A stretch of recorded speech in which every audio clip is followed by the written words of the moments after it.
What's up, guys? It's Spiderwolf back for another JJKPhantomparade video. So today we're going to be going over Jogo. He's going to be coming out later tonight. And before we get started, though, I'd really appreciate it. Please drop me a like, comment, subscribe. It really help me out trying to get to 1,000 subscribers before the end of the year. But with that being said, let's get right into this. So, I'm getting my new Red Jogo tonight, as well as, or tomorrow, when you guys wake up tomorrow, as well as a brand new Recollection and a free one from the upcoming event. So, upcoming event's going to be map event battle. We haven't got one of these in a little bit. Of course, with this, you're going to get a free multi for Jogo, so some of you guys might get lucky and get him for free, or the Recollection bit, or maybe nothing at all. Sometimes that's how things play out. And of course, with this, we're going to be getting a free new Recollection bit, which we will be going over as well. And yeah, I don't know why I have that hold up place. Anyways, let's look at Jogo. Let's see what he does. Now, of course, as a quick and simple, like, should you summon, should you not summon? Yeah, probably don't really need to summon here. I think I covered it in the last video. You really don't need this Jogo. I mean, he's not bad, right? He's pretty good, but he's not like broken tier. He's not like Malito tier. You don't really need him. But he's like an alright character. But the main thing is that he's a red DPS character. So, he's red type. He has some taijutsu, he has some jujutsu stats, no black flash. Whenever he gets damage from, let's see, receives damage when targeted by reverse curse technique. So he'll, I guess, just take extra damage from reverse curse techniques. I mean, it's not really like a buff or anything. It's just saying that it's just kind of how it is. But all right. Anyways, skill 1 here at level 1, heat overrate. So it deals 107 range jutsu damage to one enemy for 4 hits. If Ember Insects are summoned, you deal an additional 72.1 range jutsu damage to the same enemy, which ignore darkness and has a large chance to crit. Decreases the selected enemy's jutsu stat by 11.1% for 2 turns, and then you eliminate 1 Ember Insect to fill own ultimate gauge by 50. And then the critical rate is going to be between 40% and 80% for additional attacks. And the crit damage is the same, 50%. At level 10, you're now going to be dealing 140% range jutsu damage. You're going to be dealing an additional 100% range jutsu damage if Ember Insects are summoned. And then you're going to be decreasing the enemy's jutsu stat by 15% for 2 turns. So nothing too crazy. Definitely skill you can probably leave at like level 8. You don't really get that many benefit out of this other than a bit more damage. Oh, and I guess reducing the enemy's jutsu stat, but that's like not really that crazy. Plus the number's really low, so I'd say leaving this at level 8 is probably good enough. Skill 2 here, Scorch at level 1 costs 20 cursed energy. You're going to be dealing 198 range jutsu damage to one enemy. You inflict 85.4% jutsu damage over time flame to the enemy for 3 turns. And then if you have the insects and they're summoned, you deal an additional 72.1 range jutsu damage to the same enemy, which ignores darkness and has a large chance to crit. And then increase the selected enemy's jutsu damage received by 11.1% for 2 turns. Then you eliminate 1 insect to fill your own ultimate gauge by 50. And then after you perform the skill, you increase your own jutsu stat by 11.1% for 3 turns. And then the crit rate bonuses are the same for the additional attacks. At level 10, you're now going to be dealing 350 range jutsu damage. You're going to be dealing 100% flame DOT, specifically jutsu DOT, to an enemy for 3 turns. Then it's going to be 100% range, or 100% additional range jutsu damage to the same enemy. And then you're going to be increasing the enemy selected damage received from jutsu attacks by 15% for 2 turns. And then you're going to increase your jutsu stat by 15% for 3 turns. So, not like a huge buff, just very minor. And then at level 8, it's going to be 316 range jutsu damage, 96.8% DOT, 93% additional range jutsu damage, 14% increased jutsu damage buff or debuff and to the enemy. And then a 14.1% jutsu stat buff for yourself. So nothing really that crazy, very small. But from the sounds of it, like you kind of want to make sure you have these Ember Insects active all the time, so that way you get more attacks going on and other neat effects. But yeah, it's an alright skill, nothing too crazy. Very low multipliers there, at least for the buffs and debuffs. Skill 3 here, Eruption. At level 1, costs 30 cursed energy. You're going to be dealing 245 range jutsu damage to all enemies, so an AoE. Medium chance to crit, and then you inflict 72.1 jutsu DOT, which is flame in this case, to all enemies for 3 turns. You're going to decrease all enemies damage dealt by 11.1% for 2 turns, and then you increase your own damage dealt by 27.3% for 3 turns. At level 10, it's going to be 400 Jutsu AoE. You're going to deal 100% DOT flame, Jujutsu DOT flame to all enemies. You're going to be decreasing all enemies damage dealt by 15%, and then you're going to increase your own damage dealt by 30%, which is not that much of a buff right there. Then at level 8, really quick, it's going to be 365 AoE, Jutsu AoE damage, 93 DOT, 14% decrease all enemies damage dealt, and then you're increasing your own damage dealt by 29.4%. Yeah, I'll be honest, these skills are super lackluster. These skills are extremely lackluster. They are very, very, very weak. Like, compared to the other characters we have gone, let me go to the tier list real quick. Yuta, like, old character, way better. This one, Bara, arguably, I think she's a way better character, way stronger kit. So yeah, S tier definitely makes sense, like where he is, but yeah, so far I am not impressed. I mean, fuck, even Toji's better than this guy, right? But to be fair, Toji's limited, this guy's not. But yeah, Jogo's kit's looking very weak. Very weak. I mean, fuck. Honestly, I think he's kind of like, he's like Mei Mei Loki, because I don't know if you guys remember when I checked out Mei Mei. If anything, maybe, yeah, maybe he's probably a bit weaker, but I was like surprised because like, damn, maybe he's like, she got nothing going on in her kit, so hopefully we get a better Mei Mei in the future. But yeah, that Mei Mei, which kit was not that good. Anyways, let's wrap things up here. So ultimate here, maximum meteor at level 1. You're going to be dealing 1200 range jutsu damage to all enemies. You stop all enemies actions for 2 turns at a 25% chance. You inflict 154.2 jutsu DOT flame for 2 turns. And then you also apply, let's see, 97.4% jutsu DOT flame 3 turns, and it's like 2 different ones here. And then 72.1 jutsu DOT flame 4 turns to all enemies. So I guess it's saying it's either, I guess it's saying maybe you're applying 3 different DOTs of flame. So one is 154 for 2 turns, the next one is 97 for 3 turns, and then the last one is 72 for 4 turns, I guess is what it's saying, at least at level 1. At level 10 though, you're now going to be dealing 1600 range jutsu damage to all enemies. Chance to stop is still 25%.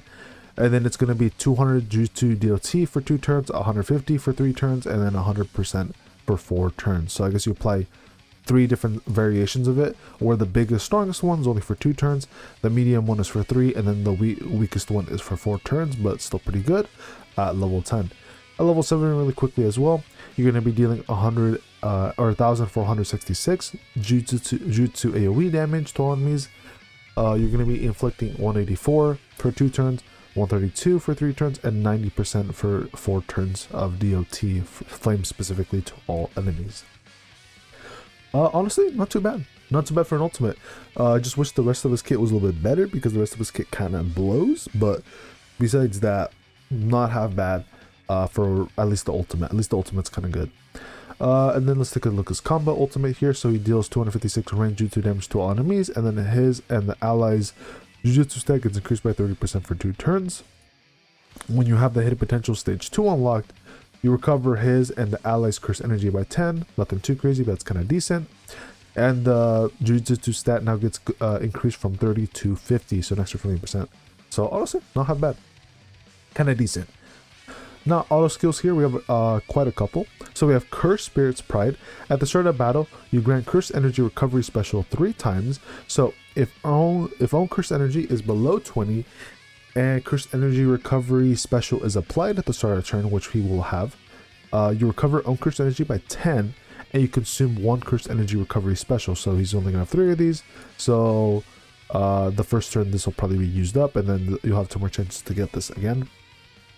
And then if your own HP is below 40% at the start of the turn for one time per battle, you recover your own curse energy by 30, and you heal yourself by 20%. Kind of decent, not too bad. Curse energy is kind of good.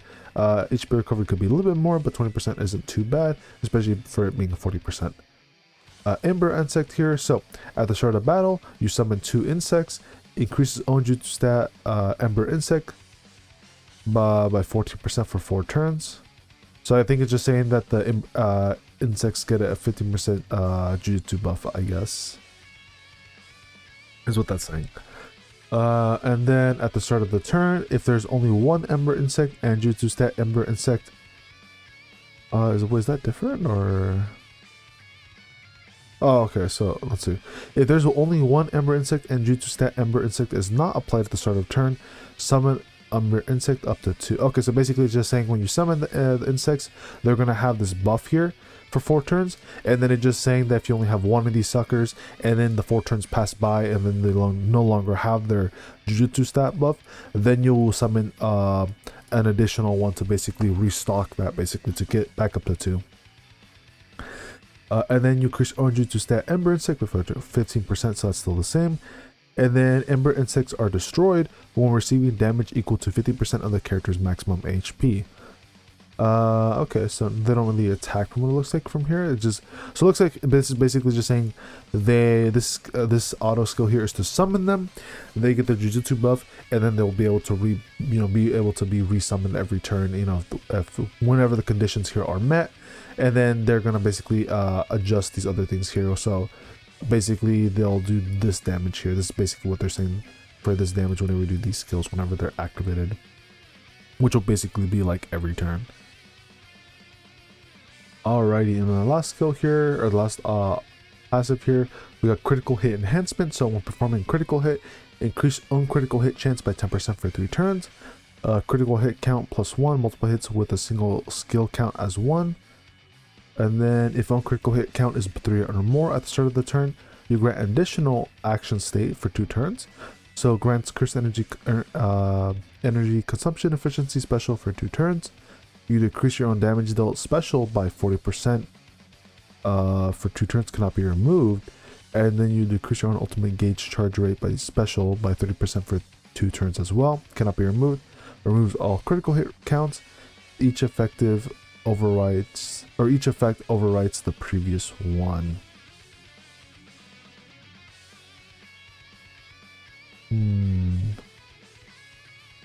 So from the sounds of it, basically once you hit critical hit count of 3 or more, you'll get action state for 2 turns, which will give you better cursed energy consumption efficiency. So basically the skills will be cheaper, but on the negative side of things, your damage is going to be decreased by a significant amount, and then your ultimate gauge is also going to be, your ultimate gauge charge rate is going to be reduced by a significant amount as well.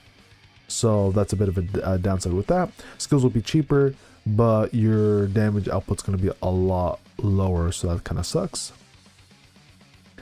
So basically the only benefit you get out of this, I guess, is that, hey, you get an extra 20% increase of crit rate for 2 turns. And then on the 3rd turn, that's when you get like your other, you could do your most damaging stuff, and after the 3rd turn, you get hit with this, and then you're just doing like a lot less damage, which kind of sucks. But hey, at least at the same time, it might not be such a bad thing, because I'm assuming this damage dealt decrease is only really going to be for the initial hit. So since he has a lot of DOT stuff going on, right, you can have the DOT do its magic and the DOT will do its damage, because, that's not necessarily, what is it? Like the initial hit will like be reduced, right? But the DOT itself will still have the same like damage output, right?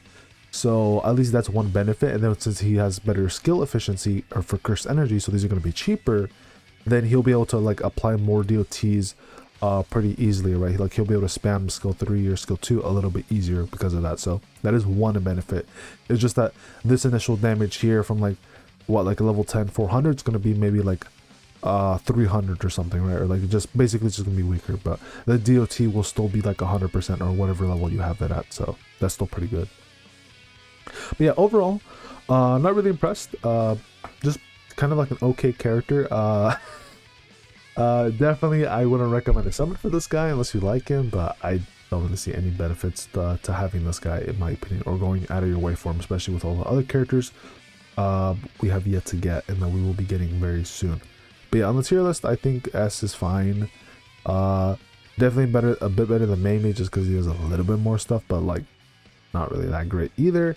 But yeah, I think S rank is perfectly fine for where you want to place them. Now, let's go over the recollection bit. So here's going to be the gacha one, that you get the one you can get from the summoning on the banner, you know, with paid currency or the free multi.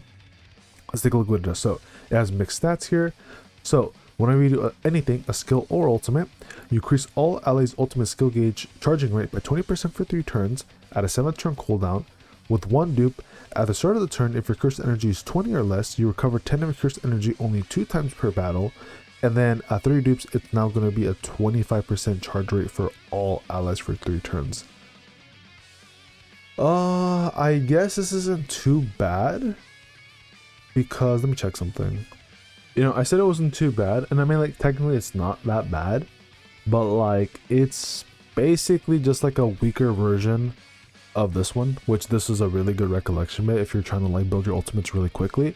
This is really good for that, because you get a 35% chance at 3 dupes and 30% chance at 1 dupe. Also 6-turn cooldown. This one is 20% for 3 turns. Or I guess that's one benefit, is that it does last for a little bit longer, but for next turn. But it is weaker because this is only 20. At 3 dupes it's 25. This is 30 and then 35 for 2 turns at a 6-turn cooldown. This is a 7-turn cooldown, so it's not bad. It's still pretty good. I think you could say it's still in the same place as this one here, because on the tier list this one is actually considered a double S tier, because it is really good. It's like one of the best things to like charge up your ultimate. So this is still quite good. So I'd say, yeah, I'd say if you do get this one, it is pretty good. Not as good as this one, but if you were to pair both of them up, you can get some nasty quick ultimates going on. So that is one benefit to this. Especially because it's like literally like a slightly weaker version of this, but just like longer, because you get an extra turn. So yeah, honestly, not too bad. It's actually quite good. So yeah, if you do get this, it is actually quite good. And you can basically use this one and get like super crazy stuff, especially with like the R Toke, the silver one, the silver rarity one. Put these 2 on. You could probably get your ults within like the first turn or like the first or second turn, like. So that is one thing that's really good about this recollection. So if you do get this one, it's quite good. You can definitely pair those 2 up. And the last one here is we have the free to play one from the actual event, so it is mixed as damage as well. And then whenever you do anything skill or ultimate, increase unranged damage dealt by 60%, and you ignore darkness for 1 turn 1 time at a 6-turn cooldown with 1 dupe. At the start of battle, you apply stealth status to yourself for 3 turns, and then at 3 dupes, you're gonna be dealing you're going to be increasing on range damage dealt by 65% chance for 1 turn 1 time and a 6-turn cooldown. Honestly, as far as free to play recollection bits go, this is actually quite good.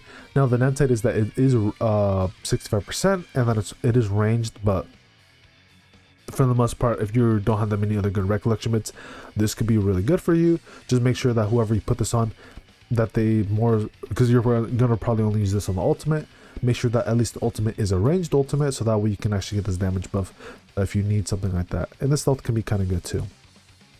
But yeah, this one I say definitely damage focused one. I'd say it's probably A tier. I think A tier would be fine for I guess you could say maybe it's like a type 1, or technically it's combined, right, because it's combined stats here, but the actual effect is just like, yeah, so I think combined makes more sense where it would be. But yeah, I'd say it's probably like A tier at least. It's not bad.